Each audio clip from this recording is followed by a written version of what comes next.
Hey guys, welcome back to my channel.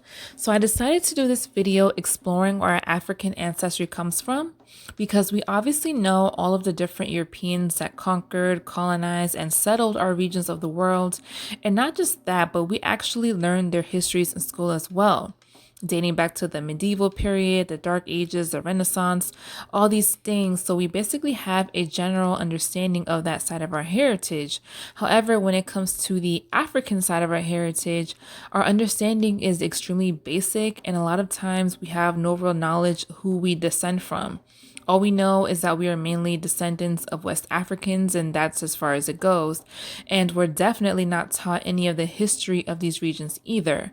So for this video, I decided to do a little research and find out what regions exactly in West Africa and what tribes went to different countries.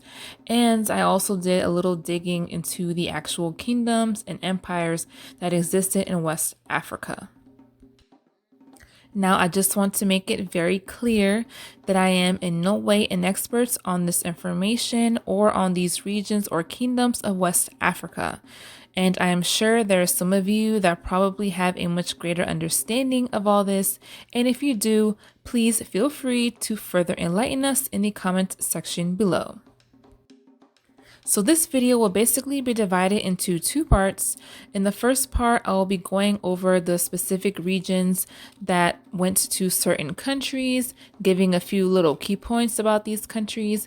And then in the second part, I will be giving just a very brief general overview of some of the kingdoms and empires that existed in West Africa. So in this map, we see a basic overview of the different routes the slaves were taken. We see that over half of the enslaved Africans were taken to Brazil. We see that about 35% went to the Caribbean, about 5% went north into Europe, and a little less than 5% came to the United States. In this map, we see the names of the general regions in which most of the Africans were taken from, which include Senegambia, Sierra Leone, the Windward Coast, the Gold Coast, the Bights of Benin, the Bights of Biafra, and West Central Africa. Now in this map, we see the names of the actual ethnic groups that resided in these areas. And some of you may be familiar with some of the names, such as the Wolof, the Fulani, which I wonder if that's where the Spanish word fulano or fulanito comes from. There's also the Akan, the Yoruba, the Igbo, and the Kongo. And lastly, in this map are the names of some of the main kingdoms that existed throughout West Africa, including the Mali Kingdom, the Asante or Ashanti, the Yoruba, the Benin Kingdom, and the Kongo Kingdom. Now going back to the world's map, here in this map, we once again see the routes of the slave trade, but this one shows the routes that were actually taken by the British, the French, the Spanish, the Dutch, the Portuguese, and again, we see that the greatest amount were taken to Brazil, followed by the Caribbean, and then North America. So while doing my research, I decided to make these charts showing the specific regions and ethnic groups that were taken to various countries. Now, it's very likely that Africans from every single region were taken to every single country. However, there is evidence that higher amounts of people from specific groups went to certain areas or countries. So I basically broke it down by the general regions we discussed earlier, and I also included the names of the present-day countries as well as the ethnic groups or tribes that came from these regions. So of course, these are not all the groups, but these are among the main ones that came over. So as you guys can see, some of the blocks are a dark blue. That means the highest amount of Africans came from this region. The lighter blue means a moderate amount came from there. And then white just means that a lesser amount came from that region. And then the ones that have a star means that there was a very high concentration that came from this particular group, and they had the most impact on the culture of that country.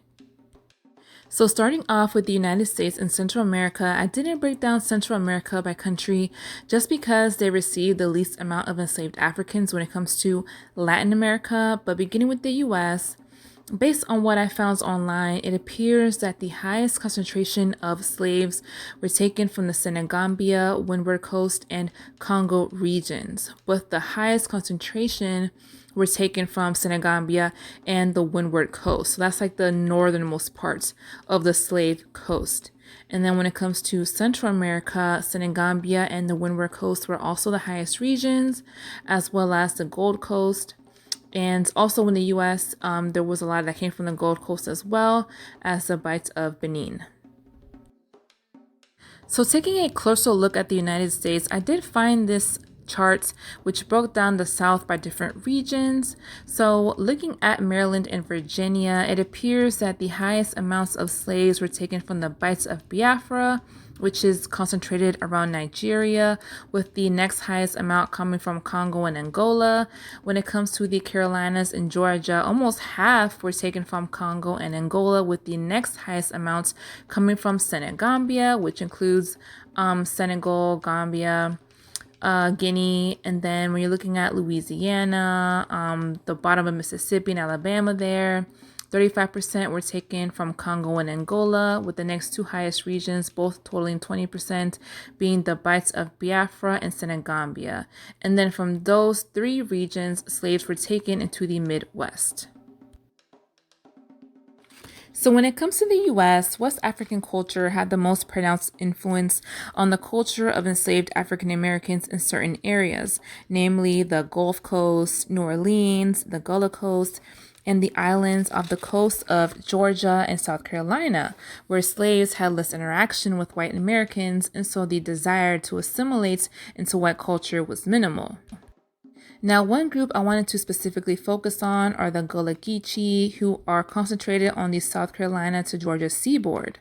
One key trait of this population, which makes it have a very distinctive cultural identity, is the use of an English-based Creole vernacular known as Gullah. Their people have preserved the cultural heritage of their ancestors more than any other Black Americans in the United States. They cook differently from the continental African Americans, and the ways that they interact with each other are more reminiscent of traditional life in Africa. Now moving on to the Caribbean, we'll begin by looking at Cuba, Haiti, the Dominican Republic, and Puerto Rico. So in Cuba, we see that the highest amounts of Africans were taken from the Akan tribe, from the Yoruba tribe, and also from the Congo/Bantu tribes. But the tribe that had the most direct impacts on Cuban culture were the Yoruba. When it comes to Haiti, most of the enslaved Africans were taken from the Bights of Benin, as well as the Bights of Biafra, and also the Cameroon-Congo region. But the two areas that had the most profound impacts on Haitian culture were the Benin area and also the Congo region. When it comes to the Dominican Republic, a lot of slaves were taken from the Windward Coast, the Gold Coast, the Bight of Benin, the Bight of Biafra, and the Congo region. However, the group that had the most direct impacts on Dominican culture was the Kongo group. And lastly, in Puerto Rico, we see that the majority of the enslaved Africans came from the Bights of Biafra, as well as they received many from the Gold Coast, as well as the Bights of Benin, and also from the Congo. But from what I found online, the enslaved group that had the most direct impact on Puerto Rican culture were the Yoruba people. So taking a quick look at my ancestry results, as you guys can see, my two highest African regions were Benin, Togo, as well as Cameroon, Congo, and Southern Bantu peoples. So that pretty much aligns with what I saw. When I had my parents do it, my mom's highest region was also Benin, Togo, and then my dad's was Cameroon and Congo. And then I also had a little bit of Mali and Nigeria there as well. Now, interesting facts about DR, the Wolof people who came from the Senegambia region led the first recorded slave revolts of the Americas in Santo Domingo on Christmas Day, 1521. The slaves came together with the native Tainos, led by the Taino cacique Enriquillo, and they led a rebellion against the Spanish. Now, because of this rebellion, it later became prohibited to import slaves from this particular group.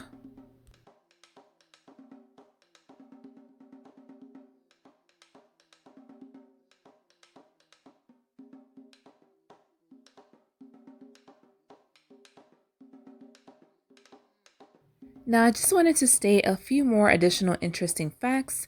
As I stated before, Cuba's musical influences can be traced to the Yoruba people, whose music has a profound religious component, and in Cuba would evolve into Santeria. Also, the clave beat, present in much of Cuba's music, traces back to Africa as well. In Puerto Rico, the Yoruba comprised the majority of West African people brought to the island. The town of Loiza was settled by Nigerian slaves of the Yoruba tribe in the 16th century, making Loiza a center for African-inspired traditions, retaining one of the highest percentages of African descendants of all the island towns. The presence of Santeria in Puerto Rico also points to this Yoruba influence as well. In the Dominican Republic, Kongo del Espíritu Santo is a mix of African religious symbolism and gods with Roman Catholic rituals. The Kongo deity Kalunga is syncretized with the Holy Spirit. It is believed that the Holy Spirit appeared to the locals of Villamella. They often play music during burial ceremonies, which is undeniably an African tradition that traces back to the Congo-Angola region. Balo music is also said to have its origins in the Congo region as well. In Haiti, religious practices of contemporary voodoo are descended from and closely related to West African voodoo as practiced by the Fon and the Ewe, which come from the Bites of Benin. Voodoo also incorporates elements and symbolism from other African tribes, including the Yoruba and the Congo, as well as Taino religious beliefs. Now, looking at the rest of the countries, I of course did not include every single Caribbean country or South American country. At this point, I think we know there is literally Black people in every single country. However, I just picked a handful and we're going to look at the origin of the slaves for these countries. So starting with Jamaica, we see that the majority of the slaves came from the Gold Coast, the Bight of Biafra, and there were also many that came from the Bight of Benin and Congo. But the one tribe that had the most influence on Jamaican culture are the Akan, which can be found in present-day Ghana. When it comes to Trinidad and Tobago, they received a lot of slaves from the Bight of Biafra as well as the Congo region. They also received many from the Windward Coast, but the one tribe that had the most impacts on Trinidad culture is the Igbo tribe. Next, looking at the island of Dominica, they received most of their slaves from the Igbo tribe, but they also received a lot of Africans from the Bights of Benin, from the Yoruba tribe, and the Congo region as well. Looking at Barbados, they received many slaves from the Gold Coast, from the Fon tribe from the Bights of Benin, and as well as the Igbo. And then they also received some slaves from the Iwa tribe, as well as the Congo region. Moving on to Venezuela, they received the majority of their slaves from the Senegambia region, as well as from the Yoruba people in the Congo, and they also received a lot of slaves from the Ewe tribe. In Colombia, they received most of their slaves from the Bights of Biafra, as well as the Congo region, but they also received a lot of slaves from Senegambia, the Windward Coast, the Gold Coast, and the Bights of Benin. And lastly, when it comes to Brazil, the majority of the enslaved Africans were taken from the Bights of Benin, the Bights of Biafra, and the Congo region. There was also many that came from the Igbo tribe and the Senegambia region. However, the two tribes that had the most impacts on Brazilian culture are the Yoruba and the Congo. Now, some quick facts about these countries. In Jamaica, slaves from the Akan group were the preferred group of the British as they were considered quote-unquote better workers, and compared to other African groups, they were dispersed across the island. One of the ties between Jamaicans and the Akans is the prevalence of obi. Today, it's called obea, which the colonizers believed to be synonymous with witchcraft. The Obia men were believed to be wizards who could perform supernatural acts. On the plantation, the Obia made medicinal concoctions from herbs and were both revered and feared. Everyone, including the plantation owners, believed they had powers, including raising the dead. In Dominica, Bele is one of the earliest Creole dances, which also has the strongest, virtually untouched African patterns. It has its roots in mating and fertility dance rites. In Colombia, gujrulao is one of the most African-influenced styles in all of Colombia. The word gujrulao derives from the word cununao, which refers to the African drum cununos. This drum plays an important role in the folklore of this region. The dance is a very traditional dance and traces its birthright to the Africans that were bought as slaves to the Pacific Northwest coast. The choreography reflects themes of love and natural rituals with an interplay of couples flirting with handkerchiefs. Brazil displays strong ties to both Yoruba and Central African groups. Bahia was declared the Yoruban capital of the Americas by the king of Ife, a city located in southwestern Nigeria. Candomblé, an Afro-Brazilian religious tradition, can be traced back to the Yoruba as well. Candomblé is also practiced in Argentina, Uruguay, Paraguay, and Venezuela. And now, moving on to the second part of this video, there were many kingdoms and empires that existed along the West African coast. As you all can see from these charts, they can be split between ancient kingdoms, post-classical kingdoms, and modern kingdoms. So there were many, many kingdoms that have existed throughout the course of West African history. I think many times we have this idea that most of the people in West Africa were either like hunter-gatherer style groups or like nomad type of groups, but we fail to realize that there were actual kingdoms and that there were structured societies in this region of the world as well. So for this next part, I'm going to look at a few of the kingdoms and empires and just highlight a few points that I found interesting from each kingdom. So we'll first begin by looking at the Ghana Empire. And side note, the Empire of ancient Ghana is not related either geographically or culturally to the modern day country of Ghana. Ancient Ghana ruled from around 300 to 1200 AD. The empire first formed when a number of tribes of the Sinonke peoples were united under their first king, Dinga Sise. The government of the empire was a feudal government with local kings who paid tribute to the High King but ruled their lands as they saw fit. The main source of wealth for the Empire of Ghana was the mining of iron and gold. Iron was used to produce strong weapons and tools that made the empire strong. Gold was used to trade with other nations for needed resources like livestock, tools, and cloth. They established trade relations with the Muslims of northern Africa and the Middle East.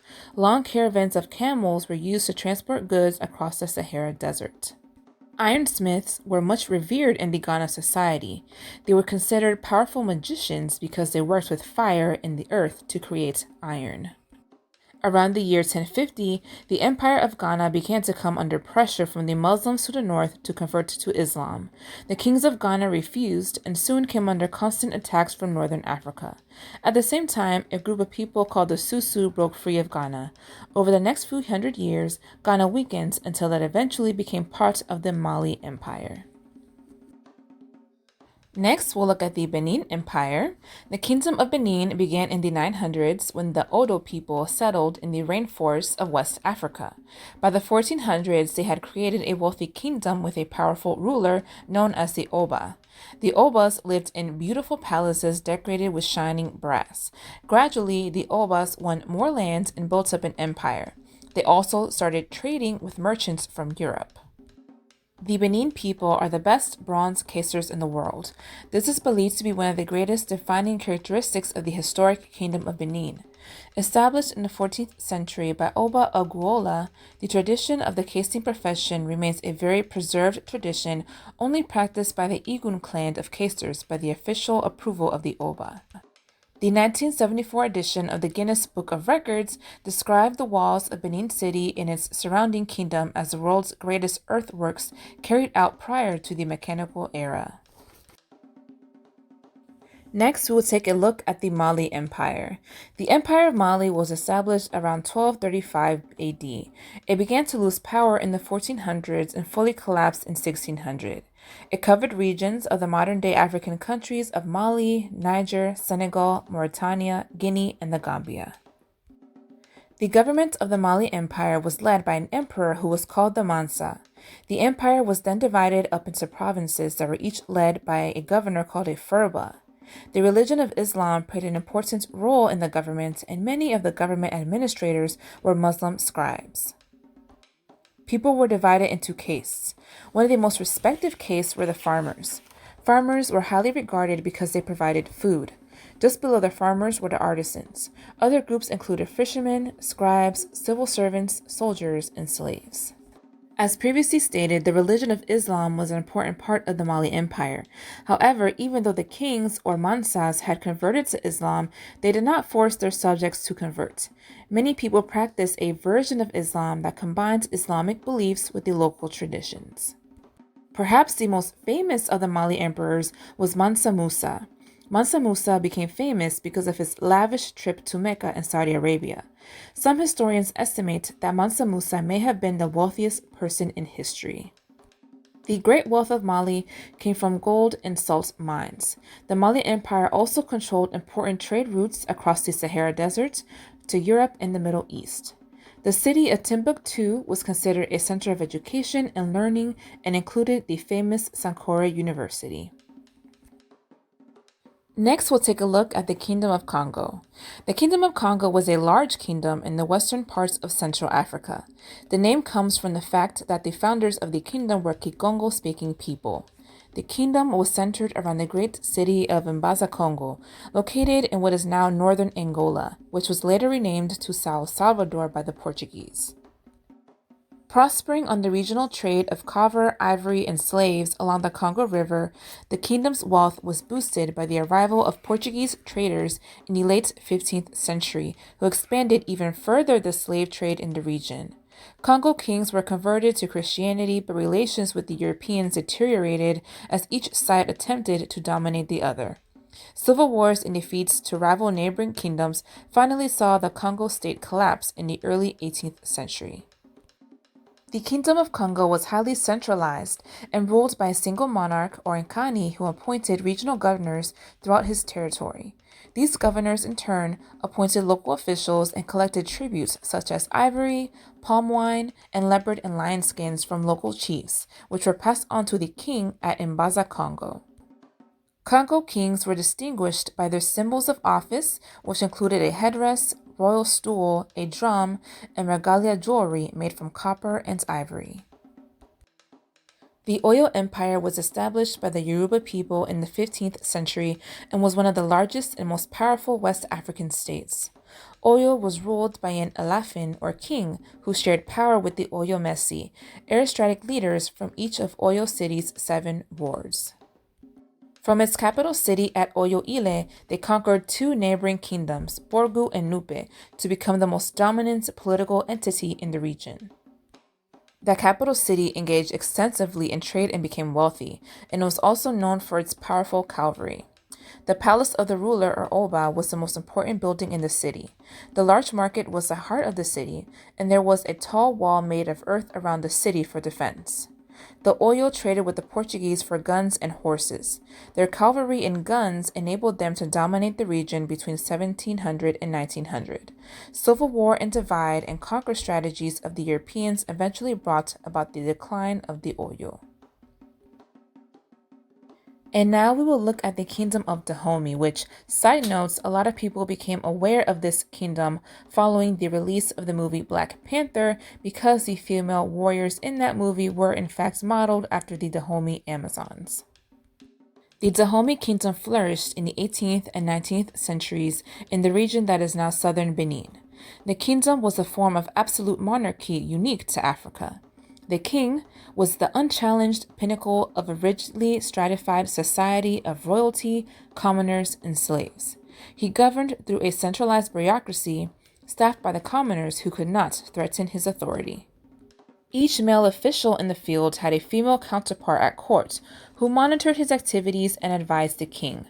Conquered territories were assimilated through intermarriage, uniform laws, and a common tradition of enmity to the Yoruba. Dahomey was organized for war, not only to expand its boundaries but also to take captives as slaves. Slaves were either sold to the Europeans in exchange for weapons or kept to work the royal plantations that supplied food for the army and court. Female soldiers, called Amazons by the Europeans, served as royal bodyguards when not in combat. The Dahomey Amazons were a Fawn, all-female military regiment of the Kingdom of Dahomey. They were so named by Western observers and historians due to their similarity to the legendary Amazons described by the ancient Greeks. The Ashanti Kingdom, also known as Asante, was one of the most prolific kingdoms Africa had ever seen and reigned over a large parts of present-day Ghana all the way down to the Ivory Coast for over 300 years. The Ashanti Kingdom is thought to have been founded by the Akan people who migrated from the old Mali Empire. The rule of law in the Ashanti Kingdom was based on religious rules and viewed crimes as sins. They believed these sins disrespected the ancestors and should be punished. While the Ashanti had the death penalty, it wasn't used much, and a more common punishment was banishment from the kingdom. The Ashanti people believe that a golden stool descended from the sky and landed on the lap of the first Ashanti king. Ever since, the stool has been held in high regard. While people can look, nobody is allowed to sit on it. The British fought a total of 4 wars against the Ashanti Kingdom over a period of almost a century before finally incorporating it into the Gold Coast colony. The Ashanti had one of the largest African armies in history. During its peak, the army numbered close to 200,000 people, making it larger than the Zulu army and as big as some of the armies in Ethiopia. The Ashanti Kingdom invented a unique way of communicating, talking through a drum. The Ashanti would drum messages across hundreds of miles through the villages. Of all the kingdoms in Africa, the Ashanti was near the top in terms of wealth. The kingdom was full of gold mines, and leaders made a hefty profit from it by selling to Europeans over the years. The kingdom also made quite a bit of profit from the ivory trade. Alright guys, and that concludes this video. I do hope that you guys enjoyed it and found it educational. I certainly learned some things I did not know before. So again, hope you all enjoyed it. Don't forget to like, comment, and subscribe. And I'll see you guys in the next video. Bye!